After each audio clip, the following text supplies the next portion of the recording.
వేసుకున్నాం, కొంచెం బటర్ వేసుకున్నాం. ఇప్పుడు బ్రెడ్ ముక్కలు వేసి కాల్చుకుందాం. ఇది ఎగిపోయింది, తీసేసుకుందాం.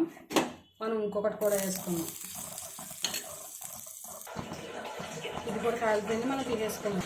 ఇప్పుడు 2 ఎగ్స్ తీసుకుందాం. కొంచెం జీలకర్ర, కొంచెం సాల్ట్, కొంచెం కారం, కొంచెం వాటర్. ఇప్పుడు 2 ఎగ్స్ దీంట్లో వేసాం కదా, బాగా కలుపుకుందాం. ఇప్పుడు ప్యాన్ వేడెక్కింది, కొంచెం ఆయిల్ వేసుకుందాం. ఇప్పుడు మనం ఆమ్లెట్ వేసుకుందాం. దీనిపైన వేయించి పెట్టుకున్న బ్రెడ్ ముక్క వేసుకుందాం. ఇప్పుడు వేగనిద్దాం. ఇంకో సైడ్కి కూడా తిప్పుకుందాం మనం. ఇప్పుడు ఫ్రై అయిపోయింది, మనం ప్లేట్లో తీసేసుకుందాం. ఇంకొకటి కూడా రెడీ అయిపోయింది, మనం 2 వేసుకుందాం. ఉల్లిపాయ, టమాటో, కొత్తిమీర కట్ చేసి పెట్టుకోవాలి. ఇప్పుడు కొంచెం కొంచెం బ్రెడ్ ముక్కల మీద వేసుకోవాలి. వేసుకున్న తర్వాత ఇలా పెట్టుకున్నాం, మనం ఇలా పెట్టుకోవాలి.